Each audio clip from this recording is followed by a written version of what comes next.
ঘূর্ণিঝড় রিমাল রোববার যে কোনো সময় বাংলাদেশের উপকূলীয় অঞ্চলে আঘাত হানতে পারে বলে জানিয়েছে আবহাওয়া অধিদপ্তর, যার গতিবেগ থাকবে ঘন্টায় ১০০ থেকে ১২০ কিলোমিটার। বর্তমানে চট্টগ্রাম থেকে ৮৫০ কিলোমিটার দক্ষিণ পশ্চিম বঙ্গোপসাগরে এটি অবস্থান করছে। খায়রুল ইসলামের রিপোর্ট।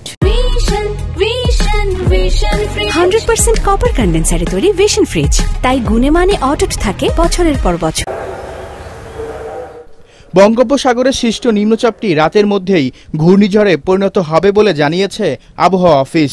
এই ঝড়টি আরও শক্তিশালী হয়ে রোববার বাংলাদেশের উপকূলে আঘাত আনতে পারে, যার গতিবেগ থাকবে ঘন্টায় ১০০ থেকে ১২০ কিলোমিটার। চট্টগ্রাম থেকে ৮৫০ কিলোমিটার দক্ষিণ পশ্চিম বঙ্গোপসাগরে এখন পর্যন্ত এই ঘূর্ণিঝড়ের অবস্থান রয়েছে বলে জানিয়েছে আবহাওয়া অধিদপ্তর।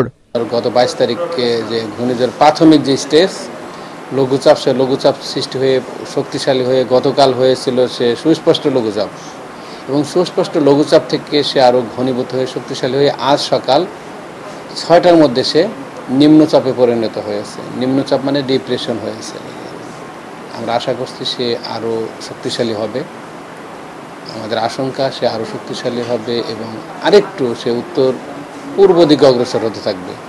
অর্থাৎ কোথা থেকে সে যেখানে তৈরি হয়েছে ওইখান থেকে সে এখন বর্তমানে আছে সে পশ্চিম মধ্য বঙ্গোপসাগর অঞ্চলে অবস্থান করছে, যার ল্যাটিটিউড আমরা বলে থাকি ১৫.১ এবং ৮৮.৫ ডিগ্রিতে এসে অবস্থান করছে। সে আরও শক্তিশালী হওয়ার সম্ভাবনা আছে এবং আজকের মধ্যে সে হয়তো গভীর নিম্নচাপে পরিণত হবে। তার পরবর্তীতে কিন্তু স্টেজে সে ঝড় তৈরি হবে। এর পরবর্তী স্টেজ হলো ঘূর্ণিঝড়, যেটাকে আমরা ট্রপিক্যাল সাইক্লোন বলে থাকি। সেই ট্রপিক্যাল সাইক্লোন আগামীকালের মধ্যে হয়ে যাওয়ার সম্ভাবনা আছে। ঘূর্ণিঝড়টি আরও শক্তি অর্জন করলে এর গতিপথ সম্পর্কে সুনির্দিষ্টভাবে জানা যাবে বলে জানিয়েছেন আবহাওয়াবিদ। আস্তে আস্তে উত্তর দিকে আগাচ্ছে, বাংলাদেশের উপকূলের দিকে আগাচ্ছে, শক্তি সঞ্চয় করছে। সেই বাংলাদেশের উপকূলের দিকে আমরা এখন পর্যন্ত আমাদের যে বিভিন্ন মডেল আউটপুটগুলো আছে, আমাদের যে এক্সপেকটেশনগুলো আছে, আমাদের যে অ্যানালাইসিসগুলো আছে, সে অনুযায়ী কিন্তু সে ২৬ তারিখে বাংলাদেশের উপকূলে চলে আসার সময় আগামী পরশু দিনে বিদায় বাংলাদেশে আগামী পরশু থেকে বিভিন্ন অংশে বৃষ্টিপাত শুরু হয়ে যাওয়ার সম্ভাবনা আছে। এই ঘূর্ণিঝড়টির নাম দেওয়া হয়েছে রিমাল। এটি একটি আরবি শব্দ, এর বাংলা অর্থ হলো বালু, আর এই নামটি দিয়েছে ওমান।